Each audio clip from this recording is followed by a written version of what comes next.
Okay, so yes. So just before we get started, just give like a little introduction about yourself and like Uh-huh. what do you do and Sounds good, man, for sure. So I'm Hernan Vazquez. I'm originally from Buenos Aires, from Argentina in South America. And I've been in the digital marketing space for a decade and a half now, so 15 years Mhm. since I finished university. And I own, scale-driven.com, which is my digital marketing agency where we focus on helping coaches, consultants, people that sell high ticket coaching products, and infopreneurs, info businesses get more business through paid social. So that's me. That's great. That's great. So um how did you get started? Like I know you just graduated, like once you graduate university, like what made you get into the digital marketing space?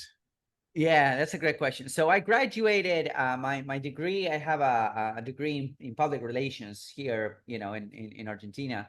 And Yeah. I always like communication. I always like that type of stuff. But what really got me going in the digital marketing space, since I was a kid, there's always like technology in my house. There's always like, there's were two things in my house. My dad was like a really early adopter. He had like computers and we had internet before everyone else did. So, I was an early adopter, and it's not like now that you had like unlimited internet everywhere and whatnot. We had a dial-up modem, so we had to be careful with who would come online and whatnot and what times and whatnot.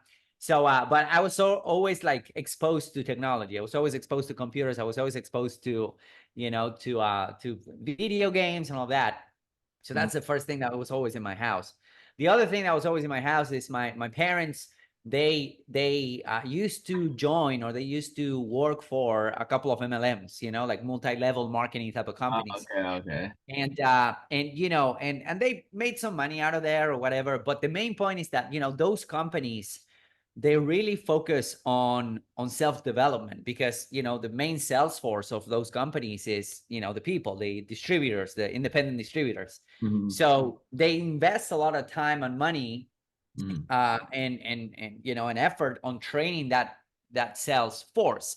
So I always, there's always in my house, there was always like, you know how to influence friends, how to win friends and influence people, by Dale Carnegie, or Think and Grow Rich by Napoleon Hill. So I Mhm. was at a really early stage, or really early age, I was like reading those books. Mhm. So out of those things, I think that I ended up like understanding that I wanted to do something like computer related, and I also wanted to do something that was entrepreneurial related, right? Mhm. So originally I wanted to go to study like computer systems and computer engineering, but then I realized that it had to do a lot with with math, and it was really hard, hard science, quote unquote. Mhm. And I really like communication and whatnot. That's why I ended up doing digital marketing. And I remember that the last day job that I had, this was like probably, yeah, 12 years ago, or more, Mhm. 12, 13 years ago, because I launched my own thing while I still had a day job. Mhm. And I remember that I asked myself these questions, like, I was working for a really good company. I had a really comfortable job. I could have spent there like my entire life, like 30 years, no problem. It was a factory near my house. I could go down walking. It was a hell of opportunity. But the reality is that I ended up doing the math. I'm like, if I stay here for the next 10 years, what could happen, right? If I stay here for the next 10 years, what could happen? I can make a career out of this and whatnot. But then what happens if I launch my own thing? Like what could happen? And at the time I didn't really know what it was, but I just knew that I wanted to launch my own thing. My Mhm. dad was also independent, so he's an accountant, so he was also independent. He has his own thing. So I'm like, okay, I want what this guy has, which is like a lot of freedom and time freedom and whatnot. And I didn't have that, right? Mhm. Because I had a day job, like a 9 to 5 day job. So I took the jump without a network, just without a net, I should say. Just jumped, just at that point I was living with my parents. So Uh-huh. that's, and the rest is, it's basically history. So That's great. That's great. Yeah, man. That's So wait, you're from Argentina? Are you still in Argentina right now? So right now I spend half of my time here, down here in Buenos Aires. Right now I'm in Buenos Aires. I came for the holiday season to visit family and whatnot. So Uh-huh. I spend half of my time here and half of my time in South Florida, generally North Miami, Yeah. Sunny Isles, that type of places. And yeah, I go back and forth. But right now I've been in here in Buenos Aires for a couple of weeks, actually, a couple of months maybe. So I Mhm. have a base here and there. So That's great. That's great. Yeah, man. I'm definitely wanting to come out to Miami soon. You know, I'm in California over here, so that's definitely cool. definitely want to come out to Miami. All right, yeah. So my next question is like, okay, so yeah, you had the job. So how did you like find out? Wait, did you first start with like Facebook or like were you doing like other type of advertising? Oh, yeah, I did a lot of things before I reached Mhm. Facebook. So let, Yeah. let me give you like a backstory. I did a ton of stuff before even, I started like thinking about doing Facebook ads. So the first thing that I did, so again, I left my day job, right? And at that point I had a girlfriend, right? So I finished university. I had a girlfriend and whatnot. Mhm. And I left my day job, and then at some point, like we decided to move in together. So I was living with my parents, and then we decided to move in together. I was like probably 22 at that time. Mhm. So I moved in with her in another province. Like we moved states basically, so Okay. we didn't know anyone there. So it was just like her and me. And she got a job pretty fast, but I knew that I didn't want a job. Mhm. So now we were living together, and she was the only one generating revenue Yeah. or income. So Yeah. I'm like, okay, I need to start like doing something, right? I need to figure out what this internet thing is. So I went in, and then I started like looking in a bunch of forums and whatnot, and finding like I didn't have money to buy courses, so I will find a bootleg versions of courses and whatnot, and I would try to find my way around things. And I landed on a website called Fiverr.com. Oh, Fiverr. So yeah, so Fiverr.com is not the Fiverr.com that you know today. Fiverr.com back in the day was like really rough. You would go there to find like scrappy marketers doing scrappy stuff for $5. Now you have really professional people in there, but back in the day it wasn't. So I jumped in, and then I realized that a lot of people were asking for articles. So for content, and I could read and write in English. So my Spanish is my native language, but I could read and write in English. So Mhm. I'm like, okay, I'm gonna give this a shot. And again, this wasn't a big website. I just gave it a shot, and then I started like offering writing articles for people. On like 500-word article. It was like SEO optimized articles and whatnot back in the day. Yeah. So I started doing that. And I remember the first time that somebody gave me money online Mhm. was through an article. So they bought an article from me, Mhm. and that was the first time that somebody gave me money online. And that kind of flipped the switch, because I'm like, okay, well, now this is real, right? Like Mhm. people give me, like a complete stranger online gave me money, and that was kind of wow, what's going on? Somebody that I don't know is giving me money. I had some experience working with some clients, but they were all like friends and family and whatnot. So I'm like, okay, a complete stranger online can give you money. Mhm. So that was kind of my first online entrepreneurship experience. Yeah. And then, since I had to write articles that were SEO optimized, I had to learn about SEO, right? I had to learn about SEO. I had to learn about how to optimize articles and all of that, what ranked a website, what didn't, and all of that. So I started going deep into SEO.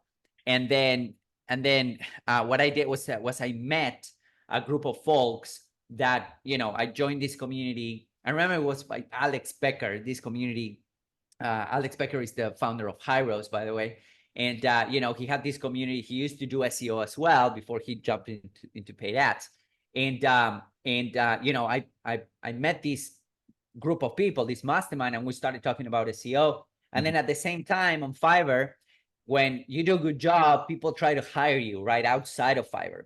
Okay. So I started getting some clients out of Fiverr to do SEO for them and whatnot. So that was my first like thing. It was like, Mhm. SEO. And then as I was having good results for my clients and whatnot. I partnered up with these folks, and then we put together an information product. Like we put together a $47 product, which was basically all of the teachings and all of the learnings that we had Mhm. running SEO and doing SEO for other clients, right? And that was our first information product. That was it was called IFTTT SEO Academy, because we used to use IFTTT, which is like a Zapier type of Oh, that, tool, right? okay. To rank websites. That's what we used to do. Uh, So that product went really well. That was my first like company. You know, I had my agency here, and then I had this information company. And then for this information company, the reality is that we needed, okay, now we have this product, we need to go out there and sell it. Mm-hmm. And we were doing SEO for ourselves, right? But the reality is that we needed leads and sales and purchasers for that product. So we Mm-hmm. went the JV route. We went to a couple of JV websites, and that didn't end up working really well. So I'm like, okay, you know what? Screw this. I'm going to figure out how to do ads. This was like 8 years ago, 9 years ago. I'll figure out how to do ads, and I figured out how to run, you know, a lead gen or a lead magnet or something like that. And then, you know, and then we'll get buyers to this course that we should launch. And that ended up working really well, actually. That was one of the things that put us on the map. You know, we were running a lot of Facebook ads. You know, we started having a little bit of success, and then the money that we will make from this course, we'll put it back there. And then that's how we ended up growing. But this was like my first experience with ads. And once I experienced, you know, I came from the SEO, which is like, okay, well, we're going to do something. We're going to see the results in 3 months, and then in 6 months, right? And then in a year, maybe, versus paid ads, which is like, okay, we're going to do something. We're going to see results tomorrow or in a couple of hours, right? And we can gather data much faster. Once I experienced that, I'm like, okay, this is what I want to do. This is what I want to focus on. You know, I definitely want to focus on paid ads. I cut my teeth, entrepreneurial teeth on SEO, but then I jumped into paid ads through this company, and I never looked back. Wow, that's crazy. So like you Yeah. basically just like dropped everything you knew about SEO and just jumped straight into paid ads. Yeah. Was Yeah. that For this company, I'm like, you know, yeah, that's what I did. like what went into that decision making process, you know? Like So, you know, for the company, we were like, okay, we're doing all of this work, right? And SEO works, you know, SEO works really well. And I have a lot of friends that do SEO, and it works really well, and they have SEO agencies, and it still works, right? It works really well. The reality is that as an SEO, you're always trying to not game the algorithm, but you're always trying to give Google what Google wants, which is, you know, back in the day was, okay, you need to have a lot of backlinks for your website to rank higher, right? You need to have a lot of this and a lot of that. And in certain ways you can do that, you know, you can do that the legit way. mhm. But whenever you're trying to do SEO, you're basically trying to game the algorithm to get, you know, to get your website rank higher in a nutshell. But it also takes longer. So we never so one of the things that I wanted to do is since we had such a bad experience with JVs, right? Trying to launch this digital product off the ground. I remember we'd reach out to a bunch of people. We didn't have a list. We didn't have any cloud. We didn't have any, you know, anything back in the day. So we were like, okay, we were either dissed or people were not interested because the product was new and whatnot. So, you know, we had a really hard time getting people to either reciprocate. So we will push their product, but then they will have their own agenda. And I'm like, you know, I don't want to play this game anymore. I know that there's like really powerful results that you can have if you know the JV game. Like I know Russell Brunson does a lot of JVs. Alex Hormozy does a lot of, you know, JVs and whatnot. Wait, one second. So those JVs? What's JVs again? Sorry. JVs is joint ventures. So for example, if you have a list, you will push my product and I'll give you a commission, you know, basically. And then the other way around is, okay, we do this for you. So I have this product, you will send it to your list. I'll give you an affiliate link so that you can make some money. And then out of Okay, each okay. unit, you know, we'll give you like a percentage. Okay. And then the other way around, it's like Mhm. generally it's like, okay, you're gonna promote this month, you're gonna promote my product, you're gonna get a commission. And then next month, I am going to promote your product, and and I will get a commission, you know, out of your product. Mhm. So our partnerships basically, and that it's good because it allows you to go to an audience that you don't have, right? So you can capture a lot of traffic that you don't have. Mhm. So, but the main problem with that is that it's more like a people's, you know, game, because you're always like dealing with, oh, let's do your product now, or you guys need to push my product first so that you know that it's legit. And then also something that happened with joint ventures is that your product needs to be proven, because Mhm. you know, when you have a list, when you have an audience, let's say that you have, I don't know, 50,000 emails in your list, Yeah. what's going to happen is that, you know, you only have so many slots to promote things during the month, right? So you only have so many shots at the hoop, if you would, right? So what happens is that your products, the products that you're promoting, they need to be proven. And, they need to have metrics and whatnot. If you go to ClickBank, for example, they'll tell you these are, these are the metrics of this funnel, this product. If you go to JVZoo, which is another platform that has been around forever, they'll tell you all of that information so that you can grab your affiliate links and you can promote to your list. This is especially good if you don't have a product, and if you want to, if you want to sell people something, like if you have an audience but you don't have a product, you can do affiliate marketing, right? Mm-hmm. So, but the problem with that, or my main problem with that, is that, again, we were new. Nobody wanted to promote our stuff. So I'm like, you know what? I'm done with this. You guys can keep on doing JVs if you want. I'm going to make sure that we can control the traffic. Mm-hmm. I'm going to make sure that we can control our own list, that we don't depend on anyone to build our list, that we can just go to town, spend money, get leads, and sell them something that we own. And that's who we grow. That's how we grow, with Facebook ads.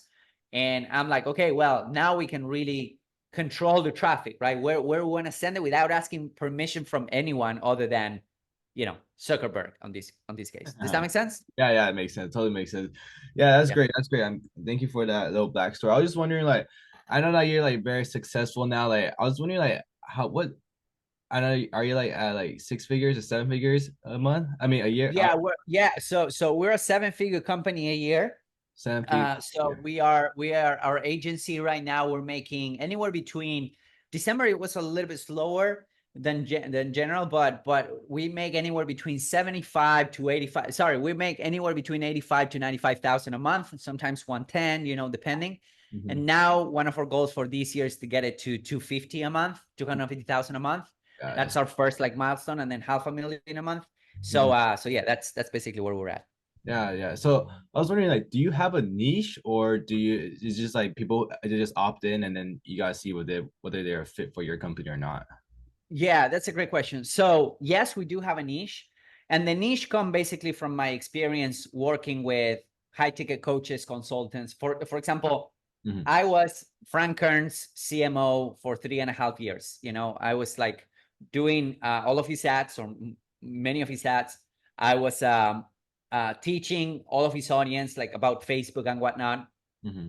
And then I went to work with Grant Cardone, and I was Grant Cardone's marketing director for almost a Work year and a with Grant half. Cardone?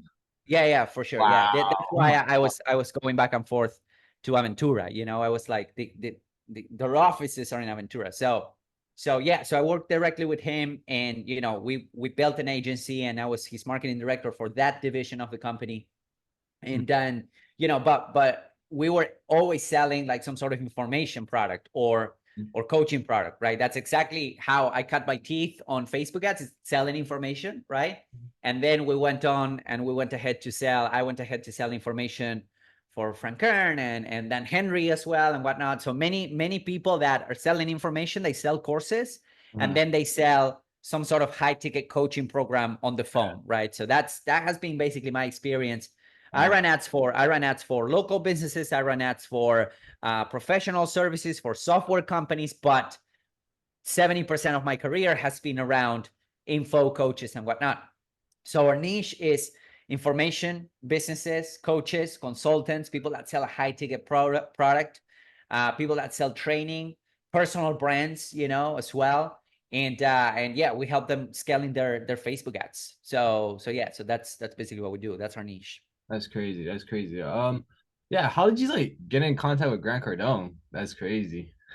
So, so one of the best ways, that I know of to get well known is to put really good content out there Mm-hmm. in Facebook groups, communities, and whatnot. Okay, so that is one of the best ways to get noticed, to get clients, to get hired, to get that. Like, if you want to really work with some of these big players, like for example, we work with Tony Robbins, we work with Dean Graziosi, with Patrick David, with all of these folks, Tony Robbins. and how we were able to land them was to get into their communities, get into like actually pay to play, like get into their communities Mm-hmm. and put out a lot of valuable content and help other members within that community. I think that Alex Hormozy also talks a little bit about this. If you have been you listening to his podcast and whatnot, he's like big into that.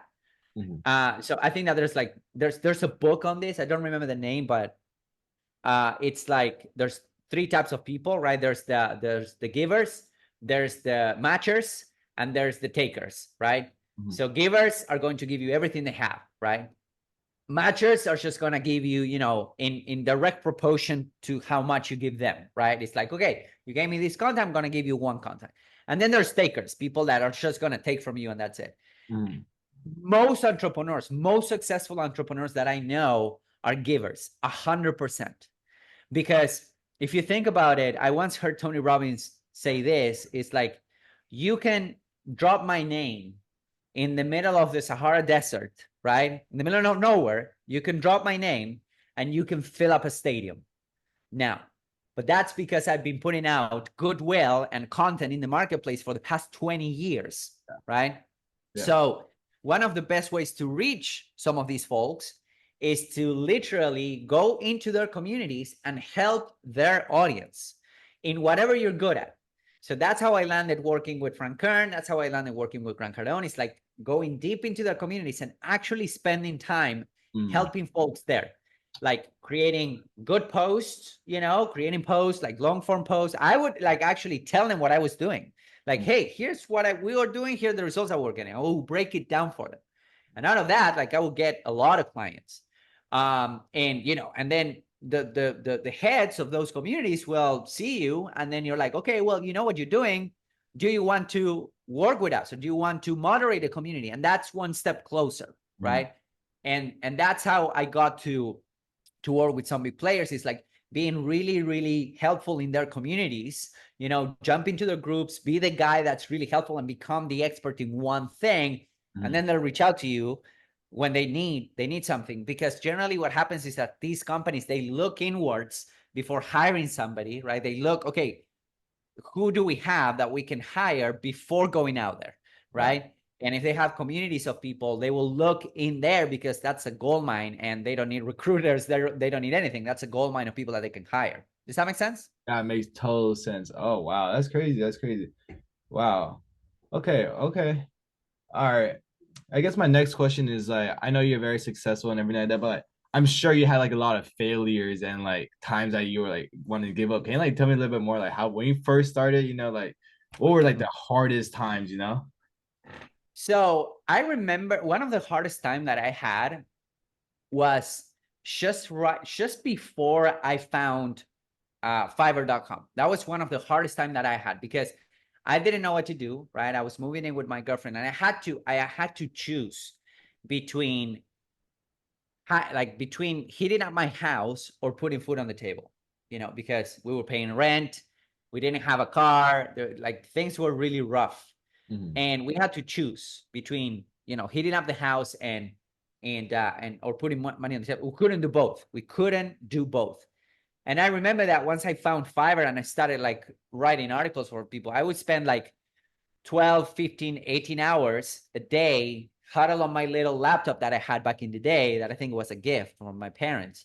So I had a little laptop, and I was huddling, and I would have like 3 jackets, on top, so that I could like write articles. And that's how we were able to start affording to heat up the house. And that's how we were able to start affording a couple of additional things. So internet money actually, basically saved my life from like dying from freezing. Mhm. That was a big teaching moment. That was really humbling. And we had a tons of failures. Like, I think that people that are really successful, they're really eager to fail because that gives you a data point, right? That tells you exactly what doesn't work. Mhm. Versus, most people are afraid of failure. Mhm. Like when I was doing SEO, my best client, I remember that I was taking clients based on scarcity, right? Like I was afraid that we wouldn't get enough clients, so I was afraid of losing my team and whatnot. So I would say yes to everyone. And we had this one guy that he had a big campaign that he wanted to run, and immediately from the sales calls and everything, he gave me a bad vibe. He's like, he gave me a bad vibe. I didn't want to take him, but he was paying good money. So I'm like, okay, well, screw it, let's do it. Mm-hmm. So after a while, he started doing some changes to his website. Like we got to rank him really high on Google for a lot of his keywords. So he was like making a ton of money. He was really happy with it. But he started making some changes to his websites without us knowing, right? Like he started like duplicating content in from one website to the other. So he started like basically breaking everything that we did because we optimized his website, and he started breaking everything. So and then after like 4 or 5 months of working with him, he started losing terrain because of all of these changes that he was doing to his website. So what happened is that he ended up like blaming it on us, and he ended up like suing us and whatnot, and making a chargeback. And at that point he was paying good money, and I couldn't afford to lose him, so I was really, I think I was really like, I was basically bending over, backwards for these clients and many others Mm-hmm. because of the scarcity mentality. But that taught me, okay, what type of clients you want to work with and what type of clients you don't want to work with. Mm-hmm. And that showed me a lot. So I think that behind every failure that I had a ton, you learn something. And if you learn something, it's not really a failure. Does that make sense? That makes sense. Wait, give me 1 second. I'm gonna close this window because the Yeah, light. for sure. No problem. Oh, wow.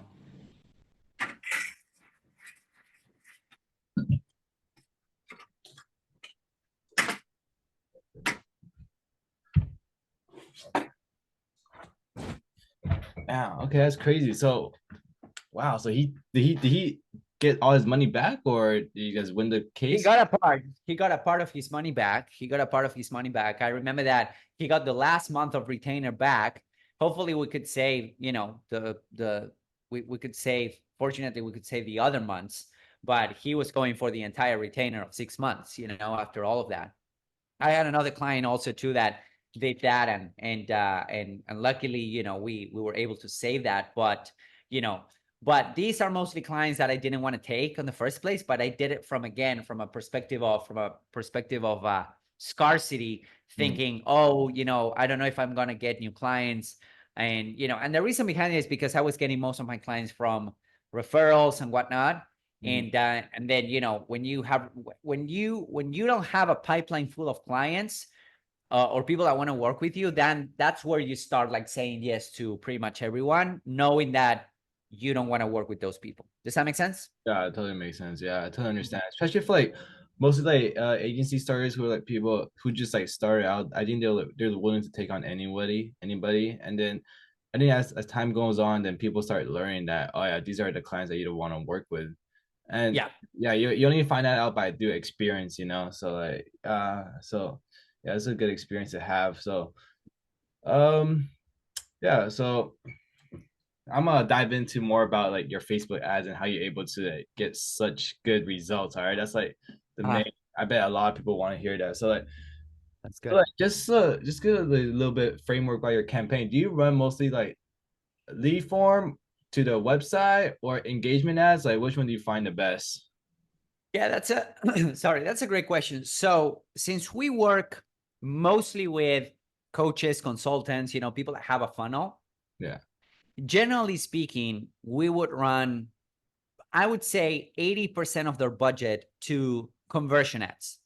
Conversion ads meaning ads that go to a landing page with a goal, right? Like it can be either a purchase of a low ticket, product, of a course or a book or something like that. Mm, Or the objective of the ads could be to get a lead for a webinar, or to get a lead to watch a VSL, a short video sales letter, so mm, that they can book a call with their sales team. So those are the 2 or 3 goals that we use the most.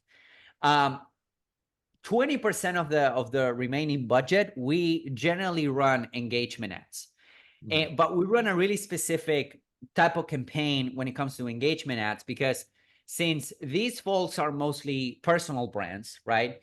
One of the things that we found is that the more people know, like, and trust you, or the more people know, like, and trust the expert, the person that we're pushing out there, mhm, the easier it is for them to convert once they come in the funnel, right? Because if you think about it, if you add a lot of value, right? Let's say that you have an opportunity to buy from Andrew Tate, you would just take it, right? Because you know the guy, you know who he is and whatnot. I always say this, it's like, would you rather learn basketball from the best basketball coach in the world or LeBron James? And most people say LeBron James, right? And LeBron James could probably be a lousy coach, but he has the brand. He has the brand equity, right? That he has built throughout the years.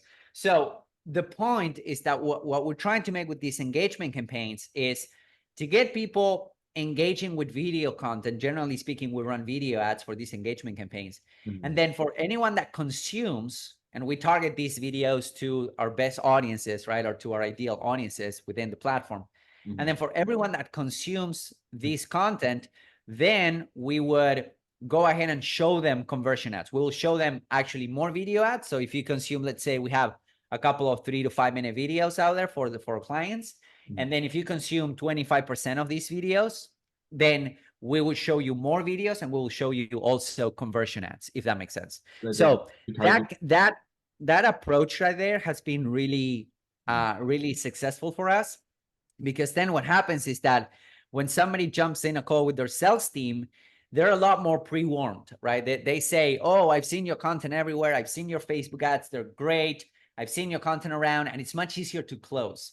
It also shortened the sales cycle. So if it takes you, let's say, I don't know, 2 months to close a lead on the phone, then it's just, people are coming way more ready to buy, if that makes sense, So it has this, what we call, quote unquote, the halo effect, right? So on all of the clients' business, because they'll get more organic reach. They'll get a lot of additional stuff just by running a little bit of their budget into branding ads. So that's one thing that we do. Now, to answer your question about lead forms have been always tricky for us. Like, we've been running lead forms for some local clients that we have. For our own agency, we restarted some lead form ads. I'd say probably 4 months ago, like, 4 or 5 months ago. And they have been always tricky for us, because in order for you to, when you get a lead through a lead form ad, first, they're the lowest friction type of ad, right? Like, they're browsing on their phone, they click on the ad, a form will pop up, right? And they're ready to go. Generally, it's pre-populated, so they don't need to do much for them to, give you their data. Yeah. So that means that the cost per lead is actually cheaper than a conversion ad. But what we found is that if you don't reach out to that lead, immediately, meaning in 5 minutes or less, then the chances to do business with that lead go down dramatically. I've heard something like they go down by 80%. So whenever we run ads with lead forms, the client needs to have, generally we run ads for clients that have either call center, or they can reach out to every lead immediately 24/7, which many of our clients, they do have a call center. So the minute that reach comes in, boom, they call them or they text them. So they start a conversation immediately. But what we have been experiencing, since we don't have a call center, we don't have like a small army of people, right, working for us, we started to experiment a lot with AI lately. So we put together an AI bot, an AI assistant, basically. Chatbot. What's that? Chatbot. Yeah, it's a chatbot. So it's an AI. It started being an AI appointment setter, but then we gave it more like sales capabilities. So this AI bot, what happens is that when a lead comes in through a lead form, then we can reach out to that lead in 5 seconds or less, or in 10 seconds. So immediately we reach out to that lead. And then what happens is that the AI bot engages in a conversation with that lead, So we have the AI bot to do 5 things. The first one is, again, reach out to them immediately. The next thing that the AI bot does is pre-qualify that lead. Again, since we're talking about coaches, consultants, even for ourselves, we cannot just take anyone, right? Or everyone. We need to actually pre-qualify that lead, even for our clients, So we might have a list of 5 to 7 questions that the lead needs to answer in order for them to move to the next step, right? So we have this pre-qualification capability in the bot, embedded in the bot, so the bot will have a conversation. Then the next thing is the bot needs to be able to answer any questions that the lead might have. So if the lead asks questions like, okay, how do you guys work? And can you help me? And blah, blah, blah, blah, blah, then the bot needs to be able to answer them. Okay. And then book them on your calendar or the client's calendar or their own calendar. So that's the fourth thing. And the fifth thing is follow up. It needs to be able to follow up with every lead that comes in pretty much forever, which is a big pain point for many of our clients. It's like their sales team is not following up and whatnot. So once we set it up, this AI chatbot, like everything changed for us because now we're able to make lead generation campaigns work, which we couldn't do before. Does that make sense? Yeah, yeah. Oh, that's crazy. So these AI chatbots, do you like how is it like a website that you like go on and then you like buy the software or like do you create it yourself? Yeah, that's a great question. So we try with a lot of solutions. We tried, with embed, like for example, we use Go High Level. That's what we use for a company. Mhm. We moved in to Go High Level, I want to say probably like 4 months ago, and it completely changed the way we do business because we were like duct taping a lot of software together. Now Go High Level has everything. Uh-huh. So we moved into Go High Level. Now Go High Level has a ChatGPT integration, so it has a native integration, so it can create things with ChatGPT. We tried that initially, it didn't really work. Then we went out to do our own thing, and now we kind of created our own thing. It's also integrating with Go High Level, but we go out to talk to ChatGPT, right? Outside of Go High Level. So it's all custom. Mhm. And that's how we were able to get the results that we're getting, because Mhm. otherwise you're a little bit limited. Yeah. But basically it's a combination of Go High Level with ChatGPT. Does that make sense? Yeah, yeah. So I know, did you get access to the open API key? Yes. Yes. Yeah. Yeah, that's good. Yeah, my friend, like he wanted to access to ChatGPT 4, so like he applied for an open API key and then he got access Right. to it. It's crazy. Like Yeah. people Yeah. don't know about that, but like getting access to open API key, oh my gosh, it game changer. Like holy cow, it's so smart. But Yeah, like you can do a lot of things once you get access to the Open API, the OpenAI API key. Once you get access to that, uh-huh, you can do a lot of things. Like you can create, uh-huh. I don't know, you can create a lot of things in there. So it's pretty cool. It's Mhm. pretty cool. Yeah, that's great. That's great. So I mean, like, I don't know if you're comfortable with this. I'm sure like a lot of people that you want to see like maybe like your Facebook ads manager. I mean, like, Yeah, I could probably show you, but if you have questions about it, we can actually go that route. I'm yeah. happy to talk about anything. So Mhm.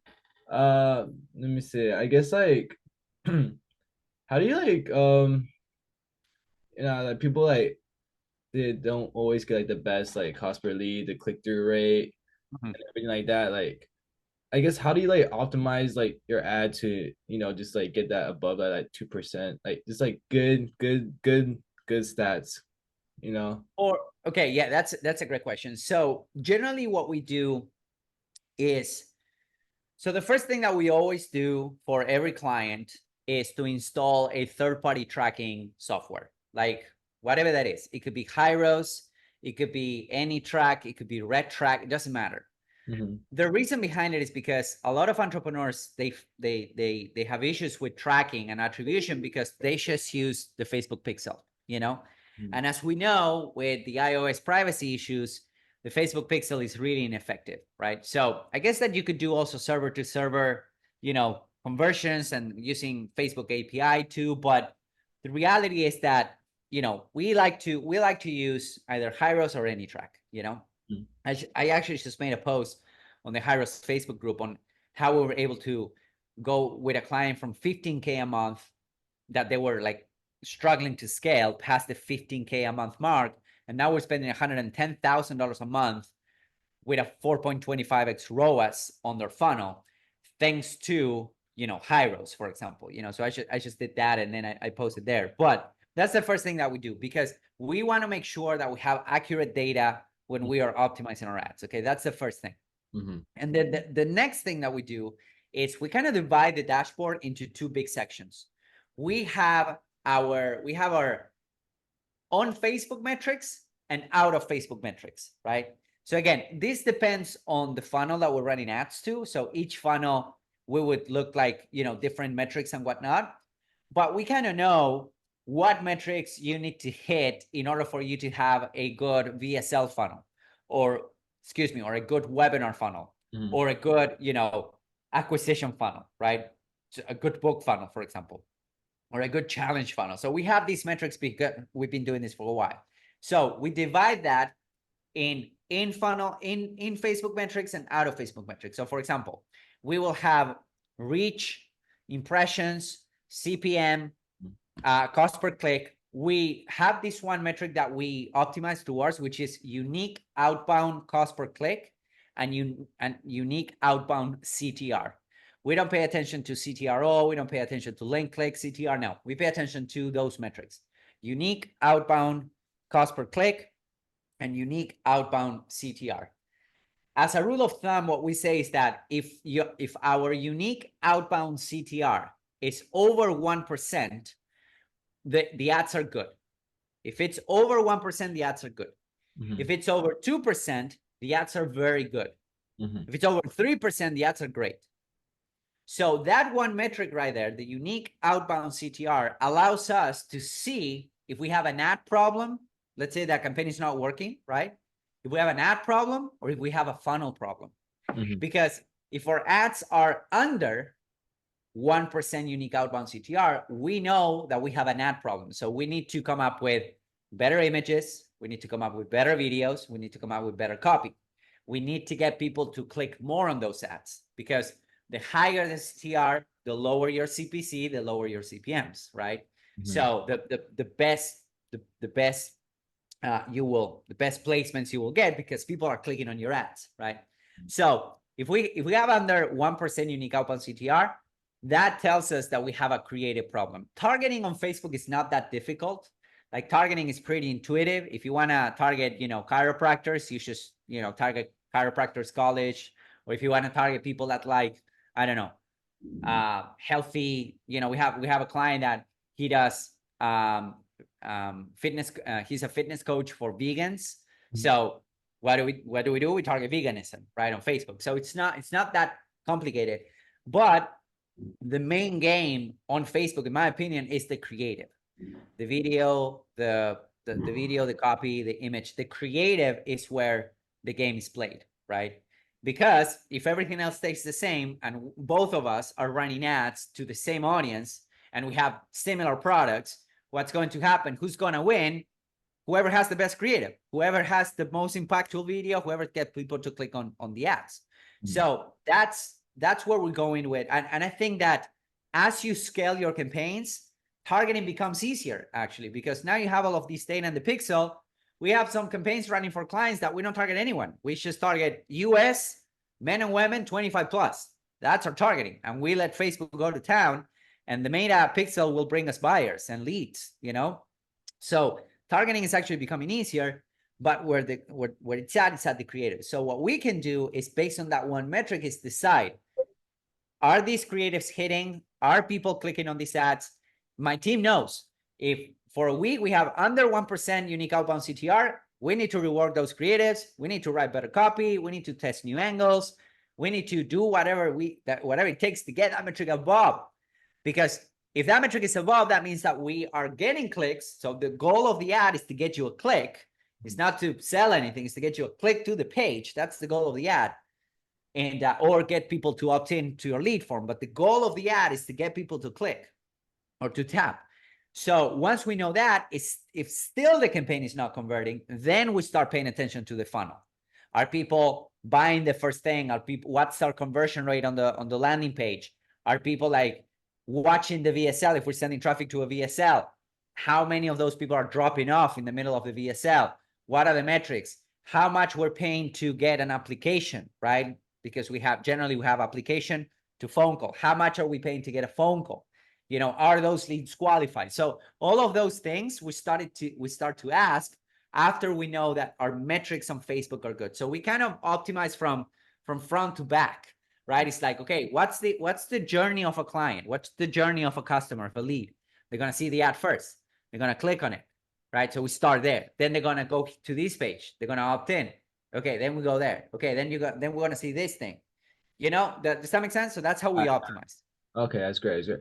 So I guess like yeah, I know creative is like really important. So like let's say like I know like you run like both image and video ads, but like how do you create such a good creative that like it just hooks people instantly? Like You know, that's a good question because I'm a data guy. You know, I'm definitely a data guy. I can, you know, go through that data and go into the dashboard and whatnot.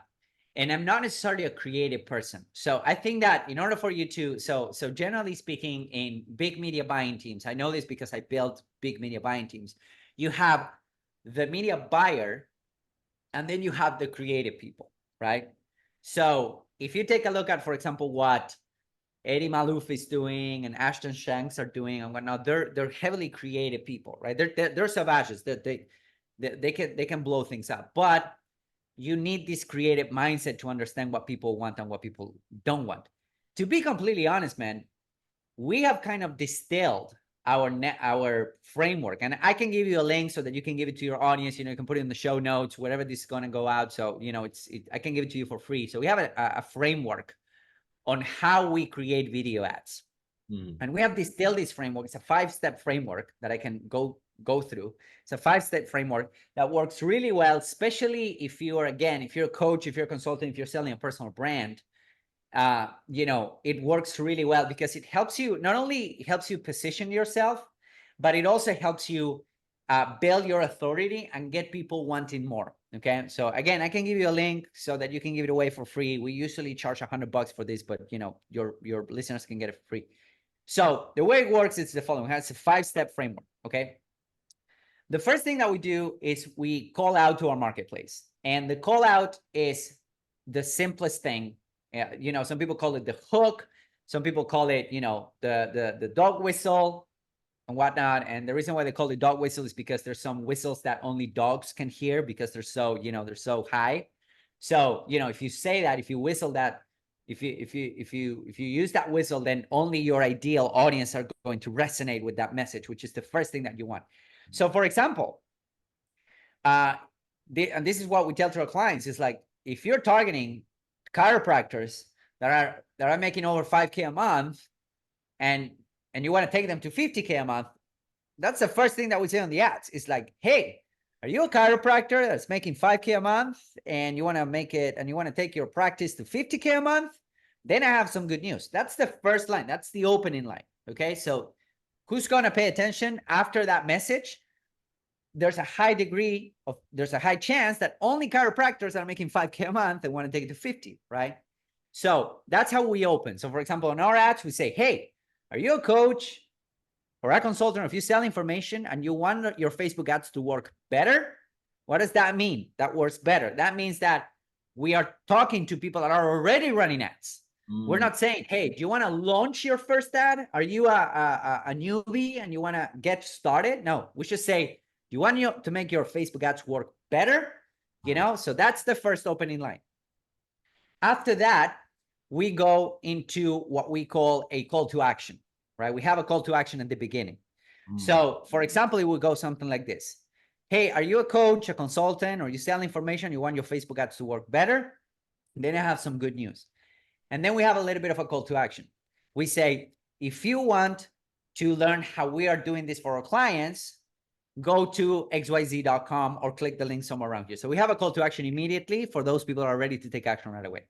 Then we go into a little bit of a backstory. Okay, so step number 1, call out. Step number 2, call to action. Step number 3, backstory. And the backstory can be something like, the other day I was talking to this client that was having issues with their Facebook ads, and you know, and you go into the backstory as to what was happening. And then step number 4 is you tie that story to a helpful moment, to what you want to help your audience, because all of the video ads that we're putting out are mostly helpful video ads, okay? Because again, we want to not only want to get clients and leads for our clients, but we want to build their authority, right? We want to make sure that they build that know, like, and trust in every piece of content, in every ad that we put out. So then we segue into the content. of the ad, which is, so if you're struggling with this, then do this, then this, and this. So we actually want to give away a tip or a strategy in the ad. And then at the end of it, this is step 4. Step 5 is we repeat the call to action. We should say, by the way, if you're a coach, if you're a consultant, if you found this helpful, you want to learn more about this, go to xyz.com. We have a message waiting for you there. Click the link somewhere around here. Take it easy. Bye-bye. That is our five-step formula that has allowed us to, to rack in millions of dollars for our clients. And the reality is that the call to action, sorry, the call out, the first thing, the call out, the CTA, they can always be the same thing. You can say the same thing over and over again. What changes is the story and the little teaching moment that you have. You want to have a teaching moment in your ad so that you can build that trust and goodwill. Because if you think about it, your ads, especially on Meta, they'll get the lion's share of the eyeballs that your business gets, right? Even if you have a video go viral, it doesn't matter. Like we were talking to a client the other day, and he was like, oh, but on Facebook we got, on YouTube Shorts, we got this video to 4,000 views. And I'm like, yes, but on ads, we got this other video to 450,000 views. So if you compare the amount of views and the impressions and the brand awareness, your ads, generally speaking, will get a lot more than your organic traffic, right? So that's why we want to help our clients make their ads helpful, so that not only they get the lead, they get the click, they get the sell, but at the same time, we're building that authority, okay? Yeah.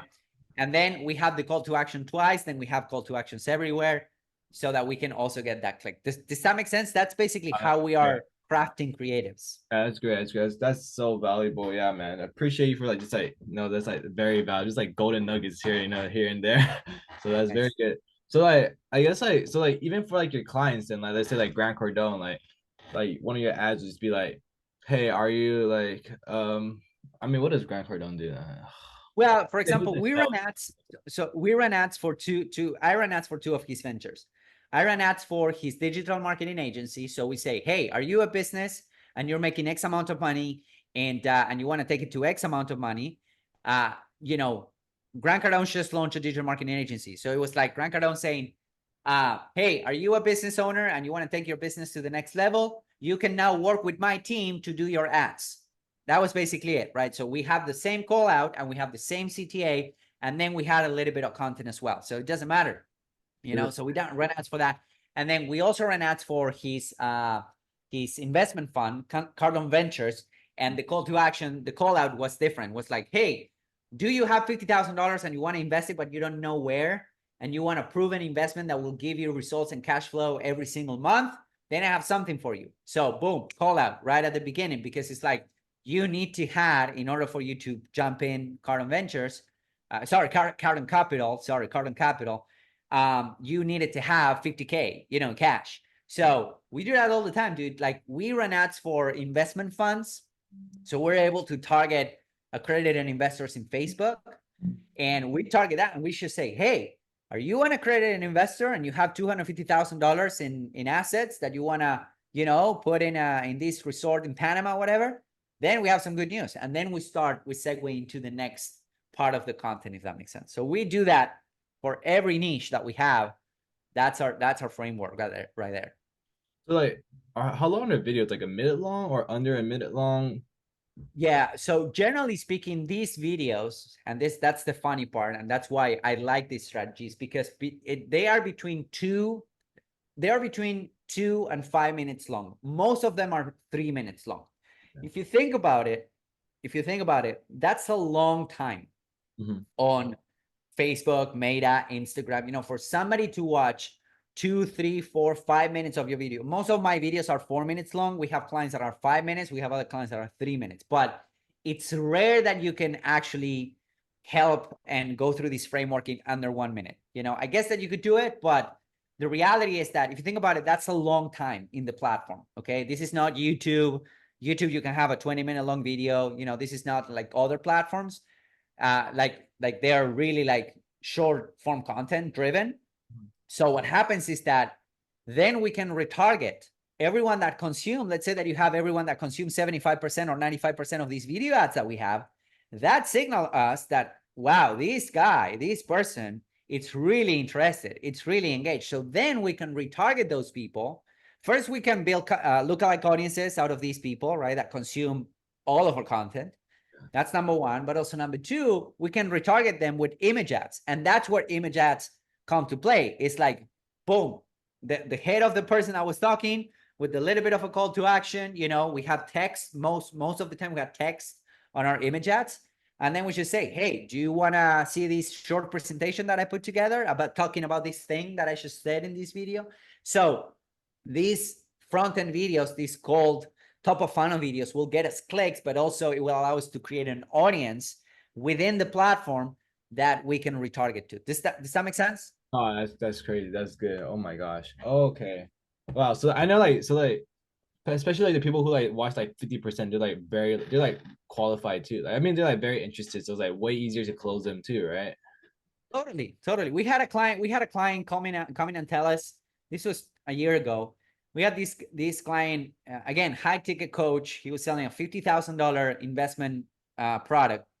He said that we were able to not only give him more lead, but we were able to shorten the sales cycle from 6 months to 3 weeks. So he would come in, he would have a lead come in or a call with a specialist.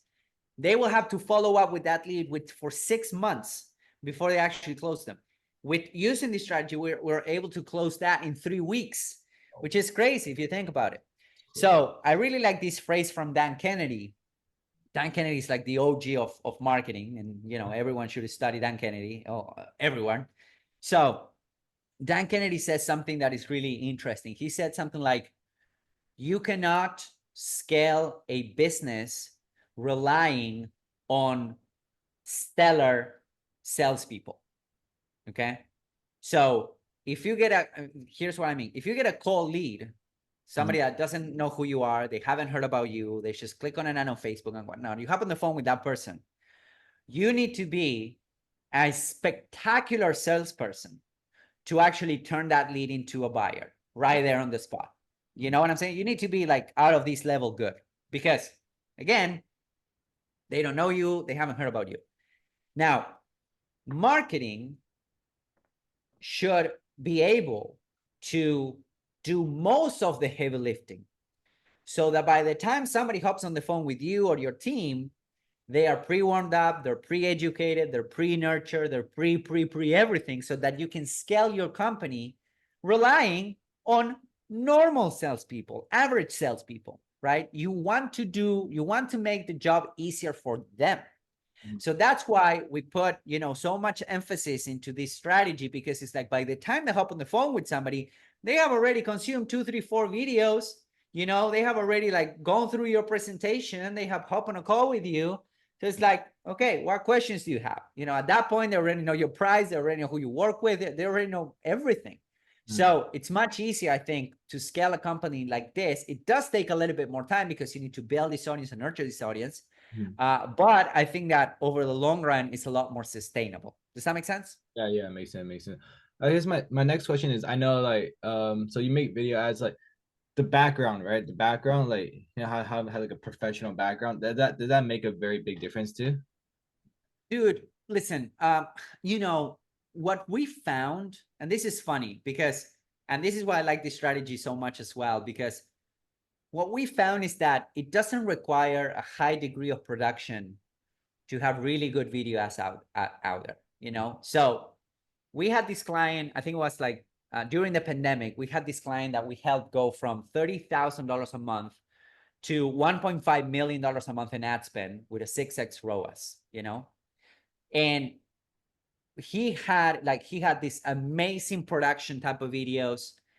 And the videos that work really, really well on Meta was those videos that he recorded selfie style, and he would go like this and he would talk to the camera.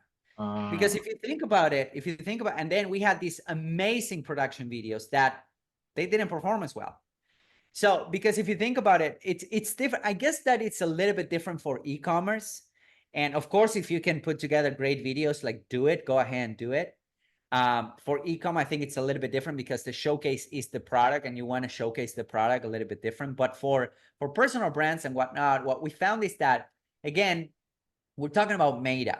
We're talking about Facebook. We're talking about Instagram. We're talking about WhatsApp. We're talking about a network that is not that much set to buy anything. It's not Amazon. People are not going in to buy stuff. It's not YouTube where they're going to go there to watch a high quality video. They want to be educated, they want to be entertained. It's more like valuetainment or edutainment type stuff, right? So, Meta, they're just checking, like, when you're on Instagram, you're just checking videos, just checking reels, it's just like hanging out. You're not necessarily like trying to buy anything. So we're interrupting them where they are. It's not like Google, like Google search, so for each network, the strategy is a little bit different. Yeah. So, I don't think that should be a problem for entrepreneurs. Like, don't, I don't want to do this because, I need a high production video. You don't. You just need record a video vertical if you can, vertical, because 80% of the traffic that you get is going to be on mobile devices. So, record a vertical, just be helpful, use these 5 steps, and then have call to actions. And then off you go. You can record like 100 videos like this. So. Oh, that's crazy. That's crazy. That's great. That's great. My next question is like, ad copy. Like, does it like need to be long? Do you think longer copy works better or shorter copy?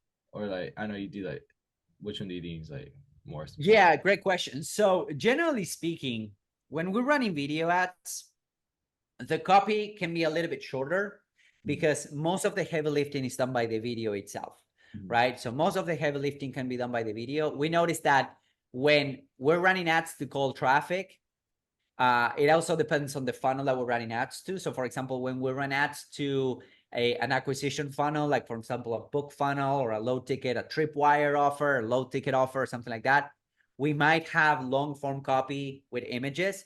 But generally speaking, over the past, I would say, year or so, we've been going more and more the video route for these like retargeting capabilities that I'm telling you, with shorter copy.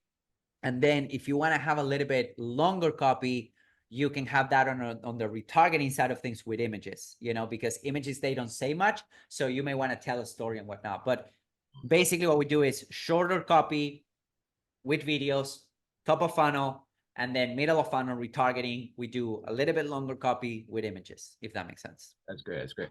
Okay, that's good. That's good. So my last question would just be like, for like local companies, like local Legion, do you also do like, first off, you just like do the video ad of them like just giving a little bit value, and then after they retarget? So that's pretty much the same framework you use for every. Yes, you can use it for everything. You can use it for everything. For local companies, having some sort of lead generation campaign with an AI bot can work really well for them as well. But what we notice is that if you're talking about professional services, right? We've done this for local businesses as well and professional services. And what we found is that it kind of, quote unquote, decommoditize their service, right? So for example, if you're talking about a plastic surgeon, right? Or whatever, a lawyer or a CPA and something like that, right? Or chiropractor. What we notice is that when we run these type of videos, you can choose, 15 chiropractors around your area. Why are you going to go to that specific chiropractor? Well, because you have been putting out content, you have been putting out these type of videos and whatnot. Now, we will also run direct to conversion campaigns, right? To book a call or generally book a consultation, or again, lead generation campaigns when an AI bot works extremely well right now for local businesses. That gives them a lot of volume. But if you want to, take it to the next level, these video first campaigns can help you kind of separate yourself from the competition. It's like, oh no, I want to go to this guy, because I saw his ads. I like what he's saying. I like how he looks like. He resonates with me. I'm going to go there. And it's even allowed our clients to raise their prices. It's even allow our clients to raise their prices, because now what we're doing is we're creating demand for their own practice, not just any type of contract or a chiropractor or contract or whatever. We're creating demand for them. So that's a little bit different. So we're creating basically a category of one. In your area, there's going to be one chiropractor that's doing this, and that's the guy that's going to win because he's getting a lot of brand awareness. He's going to get well known. Like, we have this happening all the time with local businesses. Like, oh my God, people people like they say things to me on the street because they've seen our videos. It's like it's crazy. They get a lot of brand awareness, good brand awareness, right? Mm, That's why we like to make these videos helpful. But yeah, this same framework can work for pretty much any business out there. that's crazy. That's crazy. I Mhm. guess one more question is like ad spend, like what's Mhm. like the I know I see on your story and everything, like people who you want to work with, the usually like you ask for like 20K minimum ad spend. But like Yes, let's say for like more like a starting out like agency, like working with like low, like they don't really have the 20K a month for ad spend. Like what is right. a good amount like for ad spend? For sure. So I guess it depends on each company. So, but the bare minimum, because here's the way I see ad spend, and the way I like about ad spend, or the way that I like to approach ad spend, is like the question is, how do we get to afford 20K a month in marketing, right? Like, how do we get to that point where we can afford 20K a month in marketing and we know what we're doing, right? So that's a frame, that's a kind of a frame of mind that you can use. Mhm. But to answer your question, there's two things that you want to consider. It's like you either pay with time or you pay with money. The less money you have to invest in the platform, the more you need to wait to get results and to actually make decisions. So you're paying either in time or in money. And as Alex Ormonti would say, probably people would pay with that thing that they value the least. So so that's my take on budgets in general. So if you want to collect data faster, you want to invest more money. Now, with that being said, the reality is that I don't want anyone to get burned out, right? So it's like, oh yeah, I have 3K, right? I have 3K for a marketing budget. I have $3,000 a month. I'm going to invest it in one day. No, I would rather you, that you're starting out, that you have a local business, I would rather you run ads for a long time, because what happens is that ads compound through time. The more people see you, the more people want to buy from you. It's like that, right? It's like, that's why we have news, right? That's why we have Coca-Cola still does advertising, right? And everyone knows Coca-Cola. But the more people see you, and the more people see your brand, they see your business, the more they want to do business with you. So if it was up to me, it's like, would you rather, I would rather you spend less for a longer period of time than spend more and then you need to cut your campaign short. The minimum that I would always recommend is $100 a day. It's like $3,000 a month on ad spend, but you can start with way less, especially if you do some sort of video engagement campaign. You can run video engagement campaigns for $1 a day and you can still, be in a good spot. Probably $50 a day is the least that I would do for marketing, because you want to get results. And again, the lower your budget is, the more you need to wait to get results. So maybe you will be doing like one meaningful thing a month Mhm. with $1,500 a month, right? So maybe you do one thing or two things, meaningful things a month, right? So there's not a lot of room to testing, but that's where I would start. That's crazy. That's crazy. Okay. Mhm. Wow. I mean, wow. I think like yeah, it's been a great talk. I think we only got like 7 minutes left. I know you got your call soon, so I don't want Yeah, to hold you tight. But like, yeah, Hernan, I appreciate you so much for like just like talking to us, talking to me, talking to our audience, like just giving us value. Like, yeah, man, guys, if you guys want to scale your ads and scale your business, man, make sure to check out scaledriven.com, man. Like this guy Hernan, he knows what he's talking about. He works with Eddie Malouf, top. That's crazy. How did you like? One last question. How did you get into like working with Eddie? So I know Ashton, so we're we've been in the same circles that Ashton and whatnot. So I not necessarily work with Eddie, but I know him through Ashton and whatnot. And so so yeah, so Ashton, that's how we met, in the agency domain, which by the way is an amazing community, for agency owners. You guys should join. Look for a link, because you guys should join and whatnot. I'm not affiliated. I just like what the guys are doing. But yeah, so I saw Ashton just put a Ashton Shanks put a story, and I'm like, hey dude, what's the deal here? And he gave me a link so that I could join, and since then, I've been enjoying it a lot. So Yeah, I see it. I saw you just became like a mentor, right? I mean, yeah, I could help people if they need me to. So Okay, that's great. That's great. Yeah, so I'll leave a link to your agency. Yeah, send me a link to your agency. I'll give you a link to the domain and yeah, guys.